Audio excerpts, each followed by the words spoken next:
ఓం Sairam. Hi friends, అందరూ ఎలా ఉన్నారు? నేను బాగున్నాను. మీరందరూ కూడా బాగుండాలని అండ్ అందరికీ కూడా బాబా బ్లెస్సింగ్ అలాగే అమ్మవారి బ్లెస్సింగ్స్ ఎప్పుడూ ఉండాలని మనస్ఫూర్తిగా కోరుకుంటున్నాను.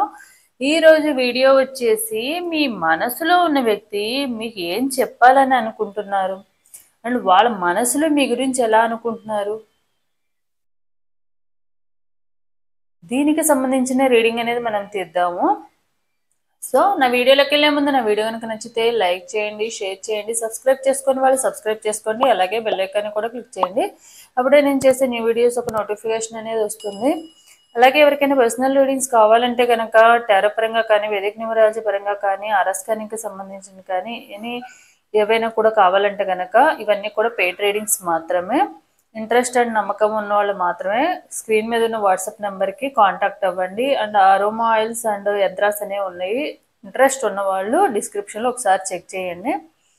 అలాగే ఎవరికన్నా ఫ్రీ రీడింగ్ కావాలంటే కనుక జాబ్ పరంగా, ఫైనాన్షియల్గా, హెల్త్ పరంగా ఎనీ వన్ క్వశ్చన్ అనేది ఫ్రీ రీడింగ్ అనేది చెప్పడం జరుగుతుంది. ఇంట్రెస్ట్ అండ్ నమ్మకం అండ్ పేషెన్సీ ఉన్న వాళ్ళు మాత్రమే కాంటాక్ట్ వాట్సాప్ మెసేజ్ చేయండి. వాట్సాప్ మెసేజ్ చేసిన వాళ్ళకి మాత్రమే ఫ్రీ రీడింగ్ అనేది చెప్పడం జరుగుతుంది. కాల్స్ చేసిన వాళ్ళకి ఫ్రీ రీడింగ్ అనేది చెప్పడం జరగదు. సో రిప్లై ఇచ్చే వరకు వెయిట్ చేయగలం అనుకున్న వాళ్ళు మాత్రమే కాంటాక్ట్ అయితే అవ్వండి. సో వీడియోలోకి వెళ్ళిపోదాము. మీ మనసులో ఉన్న వ్యక్తి మీకు ఏం చెప్పాలనుకుంటున్నారు, వాళ్ళ మనసులో మీ గురించి ఎలా ఆలోచిస్తున్నారు, ఏం చెప్పాలన్న ఉద్దేశం వాళ్ళకు ఉంది, ఏం చెప్పాలనుకుని చెప్పలేని సిచ్యువేషన్లో ఉన్నారు, దీనికి సంబంధించిన రీడింగ్ అనేది తీద్దాము, చూద్దాము. సో ఒకసారి షఫ్లింగ్ చేసేటప్పుడు మీ నేము అండ్ మీ పార్ట్నర్కి సంబంధించిన నేము, అంటే మీ నేమ్ కానివ్వండి, మీ పార్ట్నర్ నేము, అలాగే డేట్ ఆఫ్ బర్త్ ఉంటే డేట్ ఆఫ్ బర్త్, ఇంటి పేర్లు ఉంటే ఇంటి పేర్లతో సహా తలుచుకోండి. అలాగే ఒకసారి డీప్ బ్రీత్ అనేది తీసుకుని షఫ్లింగ్ చేసేటప్పుడు టైంలో ఒకసారి డీప్ బ్రీత్ తీసుకుని షఫ్లింగ్ చేసే టైంలో మీ నేమ్స్ తలుచుకుంటే కనుక ఎనర్జీస్ తొందరగా యాక్యురేట్గా కనెక్ట్ అవుతాయి. అండ్ ఇది ఒక జనరల్ రీడింగ్, ఎవరి పర్సనల్ రీడింగ్ అనేది నేను ఇక్కడ తీయడం లేదు. ఎవరి ఎనర్జీస్ అయితే కనెక్ట్ అవుతాయో వాళ్ళకి సంబంధించిన రీడింగ్ అనేది ఈ రీడింగ్లో 60 to 70% అనేది ఉంటే గనక మీ ఎనర్జీస్ కనెక్ట్ అయినవని అర్థము. ఒకవేళ మీ ఎనర్జీస్ కనెక్ట్ అవ్వకపోతే కనుక ఈ రీడింగ్లో మీకు సంబంధించిన డీటెయిల్స్ ఏమీ లేకుంటే కనుక మీ ఎనర్జీస్ కనెక్ట్ అవ్వలేదని. సో చూద్దాము. మీ మనసులో ఉన్న వ్యక్తి మీకు ఏం చెప్పాలని అనుకుంటున్నారు. మేబీ నో కాంటాక్ట్ సిచ్యువేషన్లో ఉండొచ్చు, ఆన్ అండ్ ఆఫ్ సిచ్యువేషన్లో ఉండొచ్చు, మిమ్మల్ని కాంటాక్ట్ చేయలేని సిచ్యువేషన్లో ఉండొచ్చు, కానీ మీకు ఏదో చెప్పాలని అనుకుంటున్నారు. వాళ్ళు ఏం చెప్పాలని అనుకుంటున్నారు మీకు, వీటన్నిటికి సంబంధించిన రీడింగ్ అనేది తీద్దాము. Fake,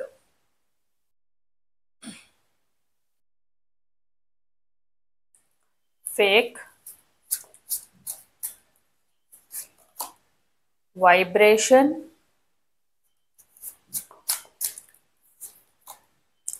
travel, rejuvenation, attraction, mile stone,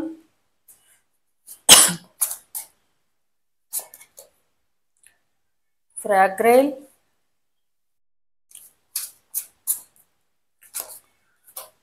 spying,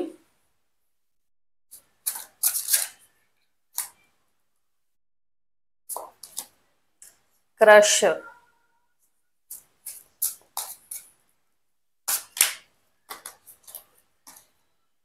presence,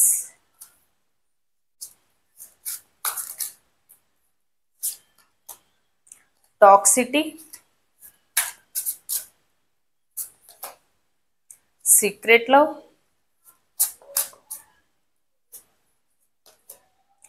holding on,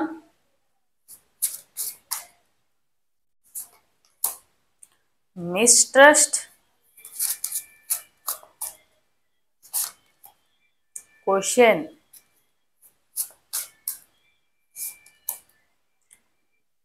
opposing,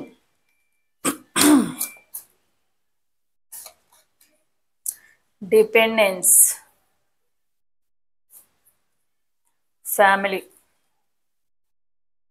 so dependence, family. So చూద్దాము.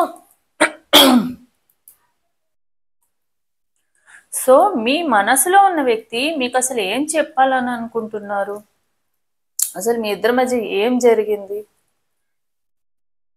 సో దీనికి సంబంధించిన రీడింగ్ చూద్దాము. మీ మనసులో ఉన్న వ్యక్తి ఏం చెప్పాలనుకున్నారంటే, అండ్ వాళ్ళు మిమ్మల్ని సిన్సియర్గా లవ్ చేశారా లేదా అంటే వాళ్ళు ఒక టాక్సిక్ రిలేషన్షిప్లోనే ఉన్నారన్న ఫీలింగ్లోనే ఉన్నారు. అండ్ వాళ్ళు ఎప్పుడు కూడా మీతో మైండ్ గేమ్స్ అనేవి ఆడేవాళ్ళు అనమాట. ఏంటంటే వాళ్ళు మీ ఇన్నర్ బ్యూటీ చూసి వచ్చిన వాళ్ళు కాదు, మీ అవుటర్ బ్యూటీని చూసి మాత్రమే వచ్చారు. I am fascinated with your beauty but not serious. అంటే మీ పార్ట్నర్ ఎవరైతే ఉన్నారో మీకు దూరంగా ఉండి నో కాంటాక్ట్ సిచ్యువేషన్లో ఉన్న పర్సను మీ ఫిజికల్ బ్యూటీ చూసి మాత్రమే మిమ్మల్ని ఇష్టపడి మీ వెంటపడి మీరే కావాలని చెప్పి మీ లైఫ్లోకి వచ్చారు. ఎందుకంటే వాళ్ళకి ఆ టైంలో ఏమనిపించిందంటే చూడడానికి బాగున్నారనో లేకపోతే చూడడానికి ఏదో ఒక మెటీరియల్ లైఫ్ అనేది ఫిజికల్గా కోరుకునో లేకపోతే ఇలా వచ్చారు. అంతేగాని మీ నుండి ప్రేమ కోరుకునో లేకపోతే మీరు మంచిగా మీ క్యారెక్టర్ చూసో వాళ్ళు మీ లైఫ్లోకి రాలేదు. వాళ్ళు వచ్చిన ఉద్దేశం వచ్చేసి మీరు చూడడానికి బాగుంటారు, మేబీ బాయ్స్ అయితే హ్యాండ్సమ్గా ఉంటారనో లేకపోతే గర్ల్స్ అయితే బ్యూటిఫుల్గా ఉంటారనో లేకపోతే వీళ్ళతో మనకి మీతో ఒక క్రష్ లాగా ఫీల్ అయ్యారు అంతే అనమాట. ఎందుకంటే వాళ్ళు ఎప్పుడూ కూడా మిమ్మల్ని సీరియస్గా సీరియస్గా ఇష్టపడైతే రాలేదు. ఓన్లీ బ్యూటీ పర్పస్ మెటీరియల్ లైఫ్ని మాత్రమే ఇష్టపడి మీ లైఫ్లోకి వచ్చారు. సో దానివల్ల ఏంటంటే వాళ్ళు ఈ రిలేషన్ని అంత సీరియస్గా తీసుకోలేదు.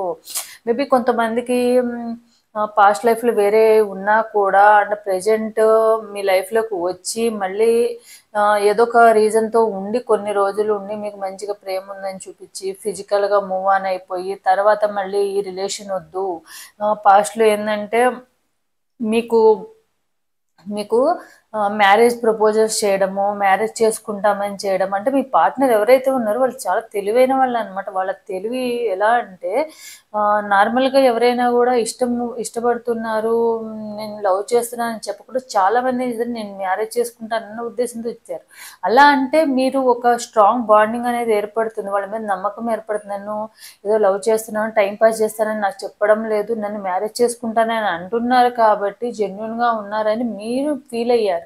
కానీ వీళ్ళు ఏంటంటే అట్లా ఫీల్ అయినాక మీరు ఏంటంటే అప్పుడే కదా మీరు మెటీరియల్ లైఫ్ మేబీ ఫిజికల్ లైఫ్కి కూడా ఇవ్వగలుగుతారు. సో దాంతో వాళ్ళు చాలా తెలివైన వాళ్ళు కాబట్టే వాళ్ళు ఏంటంటే వాళ్ళ మాటలతో మిమ్మల్ని మ్యాజిక్ లాగా చేసి వాళ్ళ మాయలో మిమ్మల్ని పడేసేసారనమాట. పడేసేసి ఫిజికల్గా కూడా అట్రాక్ట్ అయ్యేలాగా చేసుకొని ఫిజికల్గా కూడా మూవ్ ఆన్ అయిపోయి ఫిజికల్గా కూడా అయ్యి తర్వాత మాత్రమే మిమ్మల్ని మీ లైఫ్లో నుంచి వెళ్ళిపోయారు, వద్దనుకుని వెళ్ళిపోయారు. ఓకే, అవన్నీ ముందు తెలియవు అంటే వాళ్ళు వచ్చిన రీజన్ వచ్చేసి మీ ఫిజికల్ రిలేషన్షిప్ని మీతో ఫిజికల్గా కావాలని కోరుకుని మాత్రమే వీళ్ళు వచ్చారు కాబట్టి అందుకే వాళ్ళు ఏంటంటే అది అయిపోయినాక సరే వద్దు ఇంకా వీళ్ళతో సీరియస్గా లవ్ అనేది లైఫ్ అనేది మూవ్ ఆన్ ముందుకు తీసుకెళ్ళకూడదు. ముందుకు తీసుకెళ్ళడం వలన ఫ్యూచర్లో అయినా కూడా ప్రాబ్లమ్స్ ఫేస్ చేయాలి. ఎందుకు ఓకే అయిపోయింది కదా, పని అయిపోయింది కదా, సో ఈ రిలేషన్ ఇక్కడితో ఎండ్ చేసేసేద్దాం, ఏదో ఒక రీజన్ చెప్పి ఎండ్ చేసేసేద్దాం అన్న ఉద్దేశంతోనే ఉన్నారు. కానీ మీకేమనిపించిందంటే వాళ్ళు చూపించింది అంతా కూడా ఫేక్ లవ్వే చూపించారు. You are not the one I love you, you are changed dear, you are fake. అంటే మీరు స్టార్టింగ్లో ఎలా అయితే ఉన్నారో తర్వాత కూడా మీరు అలానే ఉన్నారు. మీలో ఎలాంటి మార్పు లేదు. స్టార్టింగ్లో చూపించిన ప్రేమ కానివ్వండి, స్టార్టింగ్లో చూపించిన కేరింగ్ కానివ్వండి, స్టార్టింగ్లో చూపించిన బిహేవియర్ కానివ్వండి, మెంటాలిటీ కానివ్వండి, మీదే ఉండే కొన్ని ప్రేమ పెరుగుతూ ఉంది, కేరింగ్ పెరుగుతూ ఉంది అండ్ అన్నీ కూడా పెరుగుతూ ఉన్నాయి అనమాట. ఎందుకంటే ఎంత క్లోజ్ అయ్యకుంది అంత పెరుగుతూ ఉంది ప్రేమ కానీ కేరింగ్ కానివ్వండి, ఎఫెక్షన్ కానివ్వండి, అన్నీ పెరుగుతూ ఉన్నాయి. కానీ మీ పార్ట్నర్ ఏం చేశారు, క్లోజ్ అయ్యే కొద్ది ఓకే అయిపోయింది కదా, పని అయిపోయింది కదా, వాళ్ళు వచ్చే ఉద్దేశమే అది అనమాట. మెటీరియల్ లైఫ్ని ఇష్టపడే వచ్చారు అండ్ ఫిజికల్గా మాత్రమే కోరుకుని వచ్చారు కాబట్టి ఒక పని అయిపోయింది కదా అని చెప్పి ఎప్పుడైతే క్లోజ్ అయ్యే కొంది ఓకే వీళ్ళతో అయిపోయింది, ఇంకా ఇంతవరకు ఫ్యూచర్లో మళ్ళీ దీనివల్ల వీళ్ళ వల్ల మనకు ప్రాబ్లం కాకూడదు అని చెప్పి స్లోగా అవాయిడ్ చేయడం అనేది చేస్తూ ఉన్నారు. ఫస్ట్లో ఏవైతే ఇష్టమని చెప్పారో తర్వాత తర్వాత అదే ఇష్టం లేదు, నీతోనే ఉంటాను సచ్చేదాకా నీతోనే ఉంటాను అన్న వాళ్ళు నువ్వు నాకొద్దు, నువ్వు నాకు అవసరం లేదు, అది ఇది అని చెప్పి ఇంకా రివర్స్లో ఏంటంటే వాళ్ళని ఎక్కడ మీరు బ్లేమ్ చేస్తామని మిమ్మల్ని బ్లేమ్ చేసేసి మీరే మోసం చేశారని చెప్పి మీ సైడ్ నుంచి తప్పులు చూపించేసి మీ లైఫ్లో నుంచి వెళ్ళిపోవడం అయితే జరిగింది. అండ్ మీరేం ఫీల్ అయ్యారంటే స్టార్టింగ్లో వాళ్ళు మీ ఇద్దరిది ఒక వైబ్ ఉంది, ఇద్దరు ఇష్టాలు కలిసినవి, మా ఇద్దరిది సోల్మేట్ రిలేషన్ లాగా ఎప్పుడు కూడా మేము ఫ్యూచర్లో అలా ఉండాలి ఇలా ఉండాలి, మ్యారేజ్ చేసుకోవాలి, పిల్లలు ఇలా ఉండాలి అని చెప్పి ఒక ప్లానింగ్ అనేది చేసేసుకున్నారు మీరు. ఎందుకంటే there is something that connect us all the time. మీ ఇద్దరి మధ్య ఒక వైబ్ ఉందన్న ఫీలింగ్లో మీరు ఉన్నారనమాట. ఆ వైబ్ అనేది ఈ జన్మలో ఉన్నది కాదు, పాస్ట్ లైఫ్ నుండి వచ్చిందన్న ఫీలింగ్ మీకు ఉంది కాబట్టి. బట్ మీ పర్సన్ ఏం చేశారు, తను మిమ్మల్ని ఇష్టపడ్డానికి కూడా స్టార్టింగ్లో లెవెట్ ఫస్ట్ నైట్ అన్నీ చెప్పి మీతో మేబీ మీ ఇద్దరు పరిచయం కూడా ఫ్రెండ్షిప్ దాకా వెళ్ళి తర్వాత లవ్ ప్రపోజ్ చేయడం ఇట్లా అయితే జరగలేదు. ఓన్లీ మీరు చూసిన వెంటనే వాళ్ళు మిమ్మల్ని చూడగానే మీరంటే ఇష్టమని మిమ్మల్ని మ్యారేజ్ చేసుకుంటామని ఇట్లా కమిట్మెంట్ ఇవ్వడం అయితే జరిగింది. కానీ ఆ కమిట్మెంట్ అనేది ఎప్పుడూ కూడా ఏ ఒక్క కమిట్మెంట్ని కానివ్వండి, ఏ ఒక్క ప్రామిసెస్ని కానివ్వండి, ఏ ఒక్క దాన్ని కూడా వాళ్ళు ఫుల్ఫిల్ చేయలేదు. అన్ని ఫేక్ ప్రామిసెస్, ఫేక్ కమిట్మెంట్స్ అనేవే ఇచ్చారు. ఎందుకంటే అలా చెప్తేనే కదా. కాకపోతే వాళ్ళు చెప్పిన మాటలు ఎలా ఉన్నాయంటే మీకు అంత నమ్మే విధంగా ఉన్నాయి. వాళ్ళ మాయలో నుంచి, వాళ్ళ ఎడిక్షన్లో నుంచి మీరు రాలేకపోయారనమాట. వాళ్ళు మిమ్మల్ని అంత ఎడిక్ట్ అయ్యేలా చేసేసారు. ఎందుకంటే ఫేక్ లవ్ అనేది అలానే ఉంటుంది. కోపం వచ్చినా ప్రేమ వచ్చినా ప్రేమగానే ఉన్నట్టు చూపిస్తారు. ఎందుకంటే అప్పుడు వాళ్ళకి అవసరము, అది అవసరం తీరే వరకు అట్లా చూపించాలన్న ఉద్దేశం వాళ్ళకు ఉంది కాబట్టి అప్పుడు ఎంత తిట్టినా ఎంత కోప్పడినా ఎంత ఏం చేసినా కూడా అది మంచిగానే ఉంటుంది. మంచిగానే ఉండి అంత మంచిగానే మాట్లాడతారు. ప్రతి చిన్నదానికి కూడా సీరియస్ అవ్వకుండా మంచిగా ఏం పర్లేదులే ఏమైనా మిస్టేక్ చేసినా కూడా పర్లేదులే, ఏమైంది నువ్వే కదా అన్న ఫీలింగ్లో ఉన్న వాళ్ళు ఆఫ్టర్ ఏదైతే వాళ్ళ గోల్ ఏదైతే అనుకున్నారో అది కంప్లీట్ అవగానే ఓకే వీళ్ళతో అవసరం తీరిపోయింది, వీళ్ళని ఎంత దూరం ఉంచాలో అంత దూరమే ఉంచాలని అనుకున్న వాళ్ళు తర్వాత ఏం చేశారంటే ప్రతి చిన్న మిస్టేక్ని కూడా ఫైండ్ అవుట్ చేయడము, పాస్ట్లో అవన్నీ తీసుకురావడము, ఇలాంటివన్నీ పాస్ట్లో జరిగినవన్నీ మిస్టేక్స్గా చూపించడము, ఇవన్నీ కూడా నువ్వు ముందు అలా ఉన్నావు కదా, ఇప్పుడు ఇలా ఉన్నావు, అలా ఉన్నావు, ఇలా ఉన్నావు అని బ్లేమ్ చేయడం, ఇలాంటివన్నీ కూడా చూపిస్తూ ఉన్నారు. ఎందుకంటే వాళ్ళ రిలేషన్ని కంటిన్యూ చేయాలన్న ఉద్దేశం లేదు, ఎండ్ చేసుకోవాలన్న ఉద్దేశం ఉంది కాబట్టి వాళ్ళు మీలో ఉన్న పాజిటివ్నెస్ని తీసేసి మీలో ఉన్న నెగిటివ్ మిస్టేక్స్ని ఫైండ్ అవుట్ చేసుకుంటూ ఉన్నారు. సో కానీ మీరేమైపోయారంటే వాళ్ళకి బాగా ఎడిక్ట్ అయిపోయారు. అన్ని రకాలుగా కూడా కమిట్మెంట్ ఇచ్చేశారు. సో ఫిజికల్గాను మెంటల్గాను ఫిక్స్ అయిపోయారు. మీరు వీళ్ళే నా లైఫ్ పార్ట్నరు, వీళ్ళతోనే నా లైఫ్ డూ ఆర్ డై అన్నట్టుగా వీళ్ళని చేసుకోవాలి చచ్చిపోవాలన్న విధంగా మీరు ఉన్నారు కాబట్టి మీరు అంత ఎడిక్ట్ అయిపోయారు. మిమ్మల్ని అంత ఎడిక్షన్లోకి దించినాకే వాళ్ళు మీ లైఫ్లో నుంచి కూడా వెళ్ళడం అయితే జరిగింది. అండ్ మిమ్మల్ని చాలా బాధ పెట్టి వెళ్ళిపోయారనమాట. మీరు ఎంతో నమ్మారు వాళ్ళని. ఎంతంటే mistrust, your doubt is killing trusting between us. ఒకప్పుడు ఏదైతే మంచిగా అనిపించిందో తర్వాత అదే చెడుగా అనిపించింది వాళ్ళకి. ప్రతి దాంట్లో కూడా డౌట్ పడడం. ఇప్పుడు ఇదంతా ఎక్కడి వరకైంది, వాళ్ళ గోల్ ఏదైతే ఉందో ఆ గోల్ రీచ్ అవ్వగానే వాళ్ళలో ఉన్న డౌట్స్ అన్నీ బయటకు వచ్చినాయి అన్నమాట. ఎందుకంటే దాని నుంచి బయటకు రావాలంటే కంపల్సరీ ఏదో ఒకటి చెయ్యాలి. లేకుంటే ముందు చూపించినంత ప్రేమ చూపిస్తావు, ముందు చూపించినంత ఫేక్ లవ్ చూపిస్తావు, ముందు చూపించినట్టుగా అంతా అలానే ఉంటే మీరు వాళ్ళ లైఫ్లో నుంచి బయటకు వెళ్ళారు కదా.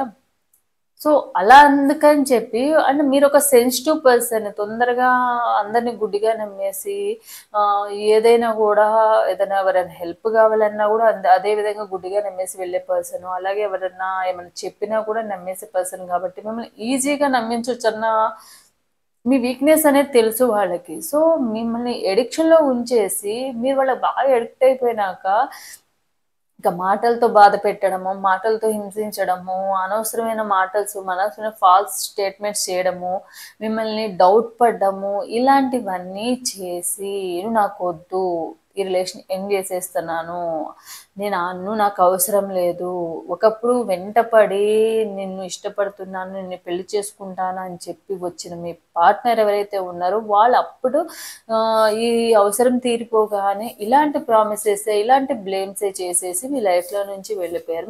మీరు చాలా బాధపడుతున్నారు present. I love you so much, why did you break my heart.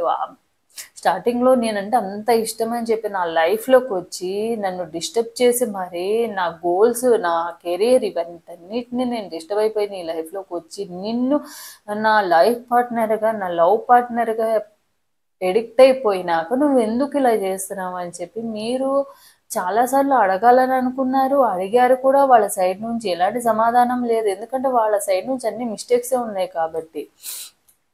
But present ఏం చేస్తున్నారంటే వాళ్ళు మీకు ఇప్పుడు ప్రజెంట్ ఏం చెప్పాలని అనుకుంటున్నారు. బట్ ఏదైనా కూడా మనం చేసిన కర్మ అనేది ఏదో ఒక రోజు రిటర్న్ వస్తుంది తప్పకుండా. So opposing can't trust you any more, you are a liar. మీరు వాళ్ళు ఎప్పుడు కూడా మీకు ఫేక్ ప్రామిసెస్, అన్ని అబద్ధాలే చెప్పారు, ఒక్కటి కూడా నిజం అనేది లేదు. తర్వాత మీరు ఎంక్వైరీ చేసుకున్నారు, మీ ఇద్దరి మధ్య బ్రేకప్ అయినాక చూస్తే ఒక్కటి కూడా నిజం లేదు, అన్ని కూడా అబద్ధాలు చెప్పారు. అయినా కూడా మీరు వాళ్ళని అంతే ఇష్టపడుతున్నారు, వాళ్ళని వదిలేయాలన్న ఉద్దేశం కూడా లేదు. అండ్ మీ ఇద్దరి లవ్ అనేది కూడా వాళ్ళు ప్లాన్డ్గా చేశారు. ఏంటంటే మీ ఇద్దరిది ఒక సీక్రెట్ లవ్ అనమాట. అంటే ఎవరికి చెప్పుకోలేరు, అలా అని చెప్పి చెప్పకుండానూ ఉండలేరు, అలాంటి సిచ్యువేషన్లో ఉన్నారు. ఎవరికి చెప్పుకోలేని విధంగా, ఎవరికైనా చెప్తే మళ్ళీ అనవసరంగా మీ లైఫ్ స్పాయిల్ అవుతుంది, వాళ్ళ లైఫ్ స్పాయిల్ అవుతుంది అనే విధంగానే ఉంది. అండ్ మీరు ఎప్పుడు కూడా మీ ఇద్దరిది సీక్రెట్ లవ్వే కాబట్టి ఎప్పుడు కూడా ఎవరితో కూడా చెప్పుకోరు. చెప్పడం మీ ఇద్దరి మధ్య ఫ్రెండ్స్ కానీ ఫ్యామిలీ మెంబర్స్ కానీ ఎవ్వరూ లేరనమాట. అంత ఓన్లీ సీక్రెట్ లవ్గానే ఉంటా ఉంది. సో దానివల్ల అదొక ప్లస్ అయింది వాళ్ళకి. మేబీ కొంతమందిలో మ్యారేజెస్ అయ్యి ఉండొచ్చు, మ్యారేజెస్ అయ్యి సీక్రెట్ లవ్ చేసుకుంటున్న వాళ్ళు ఉండొచ్చు. సో ఎవరికి చెప్పలేరు కాబట్టి దాన్ని ప్లస్గా చేసుకొని మీ పార్ట్నర్ మిమ్మల్ని మోసం చేయడానికి ఈజీగా ఉందని చెప్పి మీ లైఫ్లోకి వచ్చారు. ఎందుకంటే రేపు ఏదైనా ప్రాబ్లం వచ్చినా కూడా మీరు బయటకు చెప్పరు ఎవరికి. ఇటు మీ లైఫ్ స్పాయిల్ అవుతుంది, పిల్లల నుండి వాళ్ళ లైఫ్ స్పాయిల్ అవుతుంది. ఇలా కూడా ఆలోచించారనమాట. అందుకే ఈజీగా మోసం చేయొచ్చు వీళ్ళని అన్న ఉద్దేశం కూడా ఉంది. అండ్ మీ ఇద్దరిది ఎలాంటి లవ్ అంటే, మీ ఇద్దరిది చాలా అంటే లాంగ్ డిస్టెన్స్ రిలేషన్షిప్పే, రెగ్యులర్గా కలుసుకునే విధంగా ఉన్నది అయితే కాదు. అండ్ కొంతమందిలో ఏంటంటే కమ్యూనికేషన్ అంతా కూడా మొబైల్స్ ద్వారా కానివ్వండి, సోషల్ మీడియా ద్వారా కానీ ఇలానే ఉండేదన్నమాట. సో మీ ఇద్దరు రిలేషన్ కూడా అలానే ఉంది. వాళ్ళు ఏం చెప్పాలనుకుంటున్నారంటే ప్రజెంట్ వాళ్ళు మీకు చేసిన కర్మ అనేది తప్పకుండా వాళ్ళకి రిటర్న్ అనేది వచ్చింది. I need some time to think about you. ఇప్పుడు ప్రజెంట్ మీ గురించి ఆలోచిస్తున్నారు, ఒకవేళ నేను మోసం చేసింది. ఎందుకంటే ప్రతిదానికి రిటర్న్ గిఫ్ట్లు అనేవి వస్తూనే ఉంటాయి. ముఖ్యంగా కర్మ విషయంలో అయితే తప్పకుండా ఉంటుంది. కర్మ రిటర్న్ అనేది వచ్చింది వీళ్ళకి. సో వీళ్ళ లైఫ్ కూడా చాలా చేంజ్ అయిందనమాట. గుడ్ చేంజ్ నుండి బ్యాడ్ చేంజ్లోకి వచ్చేసింది. దానివల్ల ప్రజెంట్ వాళ్ళ లైఫ్లో కూడా ఇప్పుడు మీది అయిపోయింది, మీ తర్వాత ఇంకొకళ్ళ లైఫ్లోకి వెళ్ళి కూడా సేమ్ ఇదే చేస్తూ ఉన్నారు. కానీ వీళ్ళు చేసినట్టుగా మీరైతే సైలెంట్గా ఉన్నారు, అందరూ సైలెంట్గా అయితే ఉండరు కదా. వాళ్ళు రిటర్న్ గిఫ్ట్ ఇచ్చారనమాట. ఆ రిటర్న్ గిఫ్ట్ని తీసుకున్నారు కాబట్టి వాళ్ళ లైఫ్లో మీ వాల్యూ అనేది తెలిసింది. మీ వాల్యూ తెలియడం వల్ల ప్రజెంట్ మీరు ఏం చేస్తున్నారు, ఏమో చేస్తున్నారు, మీ గురించి కొంచెం ఇన్ఫర్మేషన్ తెలుసుకోవడము, అనవసరంగా నేను బాధ పెట్టానే, ఒక మంచి జెన్యున్ పర్సన్ని బాధ పెట్టానే అని కొంచెం రియలైజ్ అయితే అవుతున్నారు. అండ్ మీరు ఏం చేస్తున్నారు సోషల్ మీడియా ద్వారా కానివ్వండి, లేకపోతే ఎవరైనా నియర్గా ఉంటే గనక బ్యాక్గ్రౌండ్లో మీకు తెలిసిన వాళ్ళ ద్వారా తెలుసుకోవడం కానివ్వండి, ఇవన్నీ చేస్తూ ఉన్నారు. మేబీ మీరు లైఫ్లో స్ట్రక్ అయిపోయి ఉన్నారేమో, అనవసరంగా నా వలన స్ట్రక్ అయిపోయి ఉన్నారు అని కొంతమంది ఫిజికల్గా కూడా మూవ్ ఆన్ అయ్యారు కాబట్టి వాటి గురించి కూడా ఆలోచించుకుంటూ మీ గురించి ఇన్ఫర్మేషన్ అనేది కలెక్ట్ చేస్తున్నారు వాళ్ళు. సో ప్రజెంట్ ఏంటంటే మళ్ళీ వాళ్ళు కొంచెం మీ గురించి ఆలోచిస్తూ పాజిటివ్నెస్గా ఉన్నారన్నమాట. అండ్ మీకు సంబంధించిన మెమరీస్ కానివ్వండి, మీ ఇద్దరి మధ్య జరిగిన రిలేషన్ పరంగా కానివ్వండి, అన్నీ ప్రతి దాంట్లో కూడా అది కర్మ అనేది మీకు మీ ఇద్దరి మధ్య ఉన్న మెమరీస్ అన్నీ కూడా బ్యాగేజెస్ లాగా వాళ్ళకి చుట్టూరే తిరుగుతా ఉన్నాయి అన్నమాట. వాళ్ళకి అదొక బర్డెన్ లాగా అనిపిస్తా ఉంది. ఏం చేస్తున్నా మీరు గుర్తు రావడము, ఏమి చేసినా, ఎలాంటి బయటకి వెళ్ళినా, లేకపోతే ఏదైనా మూవీ చూసినా, ఇలాంటివన్నిట్లో కూడా వాళ్ళకి మీరు కనిపిస్తూనే ఉన్నారన్నమాట. అండ్ వాళ్ళకి ఎలా అనిపిస్తుందంటే, అంటే డ్రీమ్స్లో కూడా ఎలా అనిపిస్తుందంటే, నువ్వు తప్పు చేసావు నా విషయంలో, నువ్వు తప్పు చేసావు నా విషయంలో అని ఎత్తి చూపిస్తున్నట్టుగా వాళ్ళకి కనిపిస్తూ ఉందన్నమాట. అండ్ మీ ఇద్దరు పాస్ట్ లైఫ్లో మళ్ళీ మీరు లాంగ్ డ్రైవ్కి వెళ్ళడం కానివ్వండి, అండ్ ఎక్కువగా టూర్స్ కానివ్వండి, లేకపోతే లాంగ్ డ్రైవ్కి కలిసి వెళ్ళడం, ఎక్కడికైనా జర్నీ చేయడము, ట్రైన్ ట్రావెలింగ్ కానివ్వండి, బస్ ట్రావెలింగ్లో కానివ్వండి, ఇలా వెళ్ళడం అదొక మంచి మెమరీ లాగా మీ ఇద్దరు లైఫ్లో అనేది ఉంది. I am the happiest me when I am with you rejuvenation. And మీకు వాళ్ళతో ఉంటే వచ్చే హ్యాపీనెస్లు ఎన్ని కోట్లు పెట్టినా కూడా రాని విధంగా ఉంటుంది. ఎందుకంటే మీకు వాళ్ళంటే అంత ఇష్టము, అంత ప్రేమ అయితే ఉంది. వాళ్ళతో ఉంటే ఒక్కసారి వస్తే బాగుండు, ఒక్కసారి స్టార్టింగ్లో ఎలా ఉండేదంటే మీరు వాళ్ళని బతిలాడుకోవడం కాదు, వాళ్ళు మిమ్మల్ని బతిలాడుకునే వాళ్ళు. కాల్ చేయమనో, మెసేజ్ చేయమనో, కొంచెం టైం ఇవ్వమనో ఇలా బతిలాడుకునే వాళ్ళు. అలాంటిది మీ లైఫ్లో జరిగిన పాస్ట్లో జరిగినవన్నీ చూసుకొని హ్యాపీగా జరిగిన వాటి కోసము బాధపడుతూ ఉన్నారు, వద్దనుకుని వదిలేసిన వాటి గురించి కూడా ఏడుస్తూ ఉన్నారు. మళ్ళీ ఎప్పుడు వస్తారా, హ్యాపీయెస్ట్ డేస్ ఎప్పుడు వస్తాయా అని చెప్పి గాడ్స్ని ప్రేయర్ చేయడం, దేవుళ్ళని ప్రే చేయడము, అలాగే అలాంటి మళ్ళీ రావాలని కోరుకోవడము, ఏదైనా దారి ఉంటుందేమో అని చెప్పి ఇలా అక్కల సైడ్కి సంబంధించిన వాటిలో కానివ్వండి అన్నిటి దగ్గర కూడా ఎంక్వైరీ చేస్తున్నారు. లేకపోతే వాళ్ళ లైఫ్లో ఏమన్నా బ్లాక్ మ్యాజిక్ లాంటివి కానీ, వశీకరణం లాంటివి కానీ, ఇలాంటివి ఏమైనా నెగిటివ్ ఎనర్జీస్ ఉన్నాయేమో అని చెప్పి వాటి రూపంలో కూడా మీరు తెలుసుకొని వాటిని రిమూవ్ చేసుకొని మళ్ళీ నా దగ్గరికి వస్తే బాగుండని చెప్పి అటువైపు కూడా మీరు స్టెప్ తీసుకుంటున్నారు. అన్ని రకాలుగా కూడా, ఎందుకంటే వాళ్ళంటే మీకు అంత పిచ్చి, ప్రేమ కూడా అది పిచ్చి అనమాట. వాళ్ళు లేకుండా ఉండలేని సిచ్యువేషన్లో ఉన్నారు, మీ లైఫ్లో మూవ్ ఆన్ అవ్వలేకపోతున్నారు. No matter how much we fight we stay on mind. మీ ఇద్దరి మధ్య చాలా గొడవలు అవుతా ఉన్నాయి, ఆన్ అండ్ ఆఫ్ సిచ్యువేషన్లో ఉండడము. అయినా కూడా ఎప్పుడు మీరు తను వదులుకోవాలని అనుకోలేదు. తను కూడా ఏంటంటే కోపం ఉన్నా కూడా మళ్ళీ రావడం వెళ్ళడం ఇట్లా జరుగుతూ ఉంది. కానీ ఇప్పుడు ఏంటంటే అసలు కంప్లీట్గా నో కాంటాక్ట్ సిచ్యువేషన్లో ఉండడం వల్ల ఎందుకు ఎన్ని జరిగినా కూడా నాతోనే ఉంటానన్న వాళ్ళు ఎందుకు వెళ్ళిపోయారు, ఎప్పుడు వస్తారా అని చెప్పి చాలా వెయిట్ చేస్తున్నారు. వాళ్ళు కూడా ఇప్పుడు రియలైజ్ అవుతున్నారు. ఎందుకంటే వాళ్ళకంటూ కొన్ని ఫ్యామిలీ ప్రాబ్లమ్స్ వచ్చాయి, అలాగే కొన్ని రెస్పాన్సిబిలిటీస్ ఉన్నాయి, అలాగే కొన్ని ఫైనాన్షియల్ ఇష్యూస్ కానివ్వండి, అన్ని రకాల నెగిటివ్ అనేది ఉంది వాళ్ళ లైఫ్లో. అండ్ మీరున్నన్ని రోజులు వాళ్ళకి ఎలాంటి లోటు లేదు, ఎందుకంటే మీరు అంత మంచిగా చూసుకున్నారు. అది ఫిజికల్గా కానివ్వండి, మెటీరియల్ లైఫ్ పరంగా కానివ్వండి, మెంటల్గా కానివ్వండి, అంత సపోర్ట్ ఇచ్చారు మీరు. సో ప్రజెంట్ ఏంటంటే ప్రజెంట్ వాళ్ళ ఫ్యామిలీకి కూడా కొన్ని రెస్పాన్సిబిలిటీస్ ఉండడం వల్ల మీ దగ్గరికి రావాలని ఉంది. వాళ్ళు కొంచెం రియలైజ్ అయ్యారు, మీ లైఫ్లోకి రావాలని ఉన్నా రాలేని సిచ్యువేషన్ ఉండడానికి రీజన్ ఏంటంటే ఫ్యామిలీకి సంబంధించిన రెస్పాన్సిబిలిటీస్ అని వాళ్ళని మీ దగ్గరికి రానియకుండా చేస్తున్నాయి. ఒకవేళ స్టార్టింగ్లో మెటీరియల్ లైఫ్ కోసం మనం ఫిజికల్గానే కోరుకున్నారు మీకు, కానీ తర్వాత తర్వాత మీకు సంబంధించిన మెమరీస్ ఏవైతే ఉన్నాయో వాళ్ళ లైఫ్లో లైఫ్ అంతా కూడా రివర్స్ అయినాక నేను తప్పు చేశాను మీ విషయంలో అని రియలైజ్ అయ్యారు. అలాగే వీళ్ళు తర్వాత వేరే థర్డ్ పర్సన్ ఎవరో వీళ్ళ లైఫ్లోకి రావడం వల్ల ఏమైందంటే వీళ్ళకంటూ ఒక లైఫ్ లెసన్ అని వాళ్ళు కూడా నేర్పించారు. సో నేను తప్పు చేయడం వల్ల ఈరోజు నేను మిమ్మల్ని మోసం చేయడం వల్లనే మళ్ళీ నేను కూడా అదే ఫేస్ చేశాను కదా, నా కర్మ అనేది నాకే రిటర్న్ వచ్చింది కదా. సో మీరు చేసిన తప్పు, వాళ్ళు మీ విషయంలో చేసిన తప్పుని రియలైజ్ అయ్యారు. సో వాళ్ళకి కూడా అలాంటి సిచ్యువేషన్ జరగడం వల్ల సో ప్రజెంట్ ఏంటంటే వాళ్ళు మళ్ళీ మీ దగ్గరికి రావాలని అనుకుంటున్నారు, కానీ కొన్ని రెస్పాన్సిబిలిటీస్ అయితే ఉన్నాయి వాళ్ళకి. దానివల్ల ఏం చేస్తున్నారంటే వాళ్ళు రావాలన్నా కూడా రాలేని సిచ్యువేషన్లో ఉండి బ్యాక్గ్రౌండ్లోనే అలా ఆలోచిస్తున్నారు. సో వద్దామా వద్దా, కొంచెం టైం తీసుకుందాము, ఓకే అలా రావడం వల్ల ఆల్రెడీ మనకంటూ కొన్ని రెస్పాన్సిబిలిటీస్ ఉన్నాయి, ఈ రెస్పాన్సిబిలిటీస్లో నుంచి ఇప్పుడు రావడం వల్ల మళ్ళీ ఏమైనా ప్రాబ్లమ్స్ ఫేస్ చేస్తున్నామేమో అన్న ఫీలింగ్ ఒకవైపు ఉంటే, ఇంకొక వైపు ఏమో లేదు మళ్ళీ మిమ్మల్ని మోసం చేసి బాధ పెట్టేశాను, మీ లైఫ్ నాశనం చేశాను అన్న విధంగా కొంచెం ఆలోచిస్తున్నారు. సో క్వీన్ ఆఫ్ స్వర్డ్స్ చూద్దాము ఫర్దర్గా వాళ్ళు మనసులో ఏమనుకుంటున్నారు, ఫ్యూచర్లో ఎలాంటి స్టెప్ తీసుకుంటారు అనేది కూడా చూద్దాం. King of swords,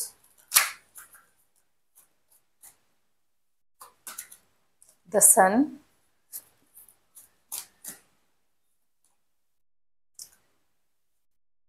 three of wands,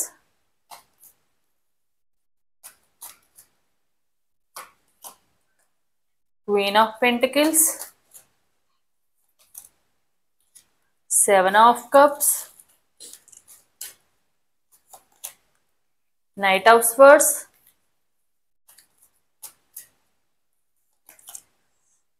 nine of pentacles, the magician, the hermit,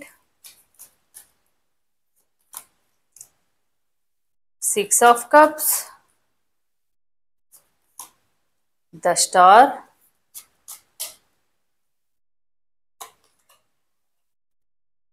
four of pentacles, eight of swords, two of swords, the emperor, seven of pentacles,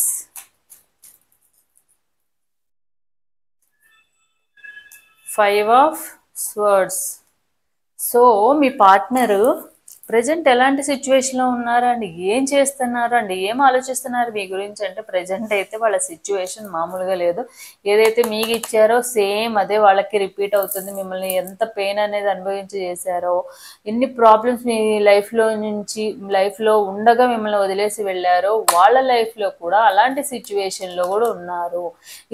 వీళ్ళకి ఇలాంటి సిచ్యువేషన్ రావడానికి రీజన్ ఏంటంటే వాళ్ళే అన్నమాట. మీకు రావడానికి కూడా మీరే రీజన్ ఎట్లానో, వాళ్ళకి రావడానికి కూడా వాళ్ళే రీజను. ఎందుకంటే మీకు చేసిన మోసం కానీ, మీకు చేసిన కర్మ కానీ వాళ్ళకి రిటర్న్ వచ్చింది. సో ప్రెజెంట్ అయితే ఫైనాన్షియల్ ప్రాబ్లమ్స్, అలాగే ఏదో దేంట్లోనూ బిజినెస్లో కానీ, లేకపోతే ఎవరికైనా అప్పు ఇచ్చి ఆ మనీ రిటర్న్ రాకపోవడము, వాళ్ళు వీళ్ళని మోసం చేయడం, ఇవన్నీ కూడా జరిగాయి. వీళ్ళు ఎవరో చేతిలోనో మోసపోయాడు. వీళ్ళు ఎలా అయితే మిమ్మల్ని మంచితనంగా ఉండి మీరు ఇష్టపడుతున్నానని చెప్పి ఎలా అయితే చేశారో అలానే వీళ్ళకి కూడా లైఫ్లో కూడా జరిగిందనమాట. కానీ వాళ్ళు ప్రెజెంట్ ఏంటంటే మీ దగ్గరికి రావాలంటే కొంచెం భయపడుతున్నారు. ఎందుకంటే మీరు వాళ్ళు చేసిన మోసానికి, వాళ్ళు చేసిన చీటింగ్కి మీరు ఎక్కడ వాళ్ళని తిడతారేమో, ఏమన్నా అంటారేమో, యాక్సెప్ట్ చేస్తారో లేదో అన్న భయంతో మీ దగ్గరికి వస్తే మీరు ఒక అమ్మోరు తల్లిలాగా ఉంటారేమో. అంటే అది లేడీస్ అయినా జెంట్స్ అవనివ్వండి, అలాంటి సిచ్యువేషన్లో ఉంటారేమో అన్న ఫీలింగ్లో ఉన్నారు వాళ్ళు. మీరు చూపించే కేరింగ్ని ఎలా అయితే యాక్సెప్ట్ చేశారో, కానీ కోపాన్ని మాత్రం తట్టుకోలేరు అనమాట. అంత భయం వాళ్ళకి. ప్రజెంట్ ఇప్పుడు అలాంటి సిచ్యువేషన్లోనే ఉన్నారు. సో మీరు అనే మాటలు కానివ్వండి, ప్రతి దాంట్లో వాళ్ళదే తప్పు ఉంది కాబట్టి ఎక్కడ వాళ్ళు మిమ్మల్ని అంటే మీరు వాళ్ళని మాటలతో బాధ పెడతారేమో, ఆ మాటలు పడ్డరు. ఎందుకంటే వాళ్ళు అంత తొందరగా మాటలు పడే పర్సన్ కాదు, ఎందుకంటే ఈగో అండ్ యాటిట్యూడ్ ఉన్న పర్సన్ కాబట్టి.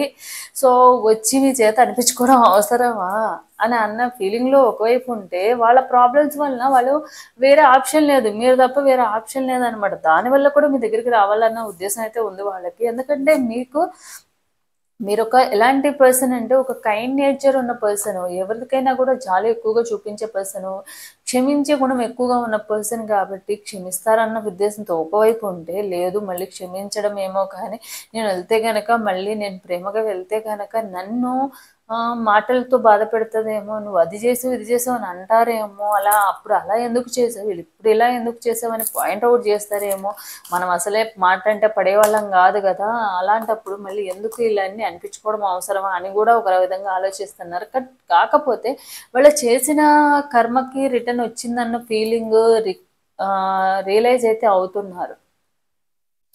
అండ్ మళ్ళీ మీ లైఫ్లోకి రావాలి, తొందరలోనే అన్నీ సెట్ చేసుకోవాలి అని ఆలోచిస్తున్నారు. రావాలన్న ఉద్దేశం అయితే డెఫినెట్గా ఉంది మీ లైఫ్లోకి. ఎందుకంటే మీరు తప్ప మీకు చేసిన కర్మ ఒకటి, మీకు చేసిన కర్మ వల్ల వాళ్ళ లైఫ్ రిటర్న్ వచ్చిందన్న ఫీలింగ్ ఒకటి. ఇంకొకటి ఏంటంటే వాళ్ళ లైఫ్లో ఉన్న ప్రాబ్లమ్స్కి మీరు కూడా ఒక సొల్యూషన్గా భావిస్తున్నారు.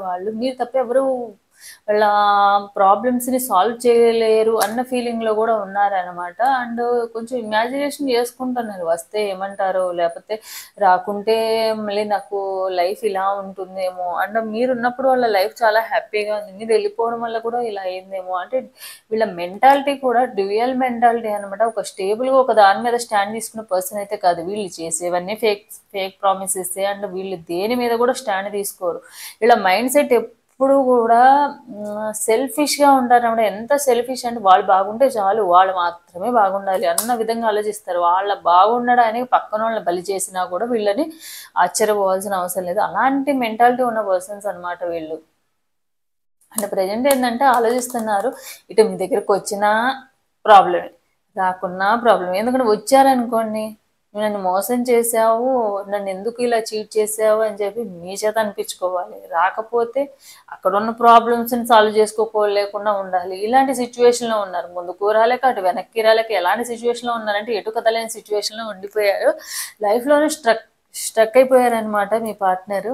బట్ వాళ్ళకి రావాలన్న ఉద్దేశం అయితే ఉంది. మనీ విషయంలో, ముఖ్యంగా మనీ విషయంలో బాగా ప్రాబ్లమ్స్ అనేవి ఫేస్ చేస్తున్నారు. కొంతమందికి అప్పులు ఇవ్వడం కానివ్వండి, లేకపోతే వీళ్ళు వేరే వాళ్ళ దగ్గర అప్పులు చేయడం కానివ్వండి, ఆ అప్పులు కట్టలేక వీళ్ళ దగ్గరికి రావడము, మనీ లేక ఇలాంటి సిచ్యువేషన్లో ఉన్నారు. ఎవరిని అడగలేక, ఎవరిని అడిగినా కూడా హెల్ప్ చేయలేని సిచ్యువేషన్. మనం హెల్ప్ చేస్తేనే కదా మనకు హెల్ప్ అనేది వస్తుంది. మనమేమో ఎప్పుడు కూడా మనం సెల్ఫిష్గా ఉంటాము. మరి ఎవరికైనా చేయాలన్నప్పుడేమో సెల్ఫిష్గా ఉండి, మనకు కావాల్సి వచ్చినప్పుడు మాత్రము ఎవరైనా చేస్తే బాగుండని అనుకుంటే ఎక్కడి నుండి వస్తుంది? మనం ఏది ఇస్తే అదే మనకి రిటర్న్ వస్తుంది. మంచి చేస్తే మంచి ఎట్లా రిటర్న్ వస్తుందో, చెడు చేసినా కూడా చెడే రిటర్న్ వస్తుంది కదా. సో మీ పార్ట్నర్ పరిస్థితి కూడా అలానే ఉందన్నమాట. కాకపోతే వాళ్ళు తప్పకుండా మీ లైఫ్లోకి మళ్ళీ తిరిగి రావాలి. మళ్ళీ మీతో ముందులాగా కాకపోయినా, ముందులాగా ఉన్నా ఉండకపోయినా మీతో మంచిగా ఉండాలి, ఫ్రెండ్లీగా ఉండాలి, ఇప్పటి నుంచైనా జెన్యున్గా ఉండాలి, ఓకే అన్న ఉద్దేశంతో ఉన్నారు. ఎందుకంటే మీరు ఫస్ట్లో తిట్టినా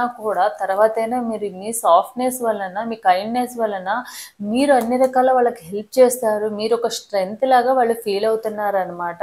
మీరు లేకపోతే వాళ్ళ లైఫ్ అంతా జీరో అన్న ఫీలింగు, వాళ్ళ లైఫ్ అంతా రివర్స్ అయిపోయింది, నెగిటివ్నెస్ అంతా కూడా వాళ్ళ లైఫ్లోకి చీకటి అనేది వచ్చింది అన్న ఫీలింగ్లో కూడా ప్రజెంట్ వాళ్ళు ఉన్నారు. ఎందుకంటే మీరు ఉన్నప్పుడు వాళ్ళకి ఏదైనా ప్రాబ్లం వచ్చినా, ఏదైనా సిచ్యువేషన్ జరిగినా కూడా ఏదైనా కూడా చూసుకోవడానికి మీరు ఉన్నారు, సపోర్టింగ్గా ఉన్నారు.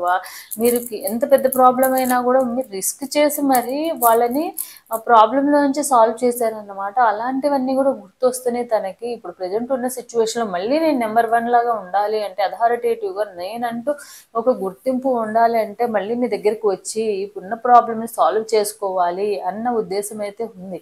కానీ మళ్ళీ వస్తే మీరు ఎలా బిహేవ్ చేస్తారో, మీరు యాక్సెప్ట్ చేస్తారో లేదో, లేకపోతే యాక్సెప్ట్ చేసినా ఎందుకంటే మీరు ఎప్పుడు కూడా వాళ్ళని ఒక బేబీని చూసుకున్నట్టు చూసుకున్నారనమాట. దానివల్ల అది కూడా వాళ్ళకి తెలుసు, మీరు వాళ్ళని ఎలా చూసుకున్నారనేది తెలుసు, మీరు వాళ్ళు మీతో ఎలా ఉన్నారనేది తెలుసు. అన్ని రకాలుగా కూడా మీరు వాళ్ళని చాలా జాగ్రత్తగా, ఒక బేబీని ఒక మదర్ ఎట్లా చూసుకుంటుందో అంత కేరింగ్, అంత లవ్తో చూసుకున్నారు. కానీ ఇప్పుడు అవన్నీ రియలైజ్ అయినా కూడా మళ్ళీ రావాలంటే భయపడుతున్నారు. బట్ కంపల్సరీ వాళ్ళ ప్రాబ్లమ్స్ని బట్టి కానివ్వండి, వాళ్ళ మెంటాలిటీ చేంజ్ అయ్యి తప్పకుండా వితిన్ 3 monthsలో, తప్పకుండా 3 to 6 monthsలో మళ్ళీ మీ లైఫ్లోకి వస్తారు. రావడమే కాకుండా కమిట్మెంట్ అనేది కూడా ఇస్తారు. ఫ్యామిలీ రెస్పాన్సిబిలిటీస్ అయితే ఎట్లయినా ఉన్నాయి, కానీ ఈ వితిన్ 6 months లోపే, 3 to 6 months లోపే మీ లైఫ్లోకి ఎంటర్ అవ్వడము, మళ్ళీ మిమ్మల్ని సారీ చెప్పడము, మీరు చెప్పిన సారీ చెప్పి మళ్ళీ మీ లైఫ్లోకి ఒక మంచి న్యూ జర్నీ అనేది, న్యూ బిగినింగ్ అనేది, మీ లవ్ జర్నీ అనేది, లైఫ్ జర్నీ అనేది మళ్ళీ స్టార్ట్ అయితే అవుతుంది. సో ఇదనమాట. సో తప్పకుండా వాళ్ళు రియలైజ్ అవుతున్నారు. వాళ్ళ కర్మ అనేది మీకు చేసిన దానివల్లే వాళ్ళ కర్మ రిటర్న్ అయిందని కూడా వాళ్ళకి అర్థమైంది. సో మనం ఏం చేస్తే అదే మనకి రిటర్న్ వస్తుంది. కాబట్టి వాళ్ళు ఇప్పటికైనా కళ్ళు తెరుచుకున్నారు. సో తొందరలోనే మళ్ళీ మీ లైఫ్లోకి రావాలన్న ఉద్దేశం అయితే ఉంది వాళ్ళకి. మోసం అయితే చేశారు, మోసం చేసిన దానికి వాళ్ళకు కూడా రిటర్న్ గిఫ్ట్ అనేది ఎవరో ఒకళ్ళు ఇచ్చేసారనమాట. థర్డ్ పార్టీ ఎవరో ఉన్నారు, వాళ్ళైతే రిటర్న్ ఇచ్చేసారు. సో రియలైజ్ అయ్యారనమాట, నాకు ఎంత ప్రేమ చూపించినా, ఎంత కేరింగ్ చూపించినా నేను అది వద్దనుకున్నందుకు ఈరోజు నాకు మళ్ళీ అలాంటి సిచ్యువేషన్ వచ్చింది. మేబీ ఇప్పుడు నేనైతే ఎంతైతే బాధపడుతున్నానో నా పార్ట్నర్ కూడా ఆ టైంలో అప్పుడు అంతే బాధపడ్డారు కదా, వాళ్ళ వాల్యూ తెలుసుకోలేకపోయానే నేను అని చెప్పి రియలైజ్ అయ్యారు. సో ఆ థర్డ్ పార్టీ ఎవరో కానీ బాగా బుద్ధి చెప్పారనమాట మీ పార్ట్నర్కి. సో చూద్దాము బాబా ఏం గైడెన్స్ ఇస్తారనేది మీ పార్ట్నర్ విషయంలో. అనుబంధము ప్రాపంచిక విషయాల్లో అనుబంధము పెంచుకొని ఆత్మ యొక్క ఉద్దేశం విస్మరించవద్దు. అంటే ఇప్పుడు మీరు మీ పార్ట్నర్కి బాగా ఎడిక్ట్ అయిపోయారు అంటూ వాళ్ళ గురించి ఎప్పుడు వస్తారని వెయిట్ చేస్తారు. వాళ్ళు మోసం చేశారని తెలుసు, వచ్చిన వాళ్ళు అన్ని ఫేక్ ప్రామిసెస్, ఫేక్ లవ్ అనేది చూపించారు, ఫిజికల్గా మెటీరియల్ లైఫ్ కోసమే మీ లైఫ్లోకి వచ్చారని తెలిసినా కూడా మీరు దాన్ని యాక్సెప్ట్ చేసి మరి వాళ్ళు రావాలి రావాలి రావాలి అని అనుకుంటున్నారు. కానీ అది ఎంతవరకు కరెక్ట్ ఆలోచించుకోండి. ఏదైతే కెరియరు అండ్ రెస్పాన్సిబిలిటీస్ అన్నిటిని పక్కన పెట్టేసి మరి మీరు వాళ్ళ కోసం వెయిట్ చేస్తున్నారు. మీ లైఫ్లో మీరు స్టక్ అయిపోవడం ఎంతవరకు కరెక్ట్ అని చెప్పి బాబా చెప్తున్నారు, ఆలోచించుకోమని. ఆత్మ ప్రయాణము మీకు మార్గము చూపించబడింది, అయితే ఆ మార్గంలో మీరు ఒంటరిగా నడవాలి. అయితే మీకు లైఫ్ లెసన్ నేర్పించడానికి మాత్రమే మీ పార్ట్నర్ మీ లైఫ్లోకి వచ్చారు. సో కొన్ని సిచ్యువేషన్లు ఏంటంటే మనం ఒంటరిగా వెళ్ళాల్సిన సిచ్యువేషన్ అయితే వస్తుంది. సో ఆ టైంలో ఆ లైఫ్ లెసన్ ఇప్పుడు మీ పార్ట్నర్ ఏదైతే చూపించారో అది మీ లైఫ్లో రాసుంది కాబట్టి, మీ కర్మలో ఉంది కాబట్టి వచ్చింది. సో దీని నుండి మీరు ఒక లైఫ్ లెసన్ అనేది నేర్చుకోవాలి, అంతేకాని మళ్ళీ దీన్ని మళ్ళీ రిపీట్ చేసుకోకూడదు. ప్రతిదాన్ని సాఫ్ట్గా ఉండడమో లేదా కైండ్నెస్తో ఉండడం వల్ల ఎక్కడ కైండ్నెస్ ఉండాలో అక్కడ కైండ్నెస్ ఉండాలి, ఎక్కడ మాట్లాడాలో అక్కడ మాట్లాడాలి. మీ పార్ట్నర్ వచ్చినా కూడా ఏదైతే మీకు చేసిన మోసాన్ని స్టాండ్ తీసుకుని మీరు స్టాండ్ తీసుకుని అడగాల్సిన అవసరం అయితే ఉంది. సో కొన్ని సిచ్యువేషన్లో ఇప్పుడు మీరు ఒంటరిగా ఉన్నారని బాధపడద్దు. బాబా ఇప్పుడు మీకు తోడుగా ఉంటారు, మంచి చేసే వాళ్ళకి మంచి జరుగుతుంది అన్న ఉద్దేశంతో బాబా చెప్తున్నారు. సామరస్యము మనసు శరీరము ఆత్మల యొక్క సామరస్యంలో ఉండనివ్వండి. ఇది అన్ని తత్వాలను సమన్వయపరుస్తుంది. సో మన బాడీలో ఏవైతే 7 చక్రాస్ ఉన్నాయో, పంచభూతాలన్నిటిని కూడా మనం ఎప్పుడూ కూడా బ్యాలెన్సింగ్ చేసుకోవాలి. సో వీటన్నిటిని బాధ అయినా కోపమైనా ఏదైనా కూడా మన బాడీ అండ్ సోల్ అన్నిటిని కూడా మనం ఎప్పుడూ కూడా బ్యాలెన్సింగ్గా ఉంచుకోవాలి, స్టేబుల్గా ఉంచుకోవాలి అని చెప్తున్నారు. సో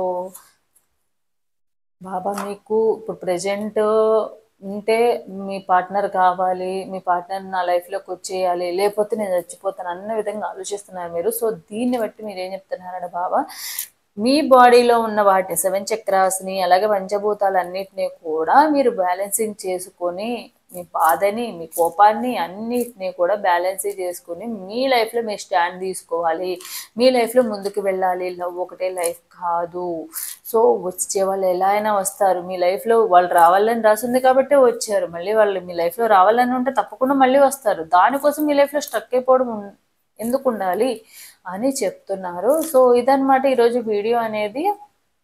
సో ఎవరికైతే వీడియో అనేది క్లైమ్ అయిందో వాళ్ళకి తప్పకుండా కామెంట్ రూపంలో క్లైమ్ చేసుకోండి. ఎవరి ఎనర్జీస్ అయితే కనెక్ట్ అయినవో, ఎనర్జీస్ కనెక్ట్ అవ్వని వాళ్ళు మీ ఎనర్జీస్ కనెక్ట్ అవ్వలేదని అనుకోండి. సో ఇది ఒక జనరల్ రీడింగ్ కాబట్టి నేను ఆల్రెడీ మెన్షన్ చేశాను కాబట్టి. సో ఇది నా video. Thanks for watching my video.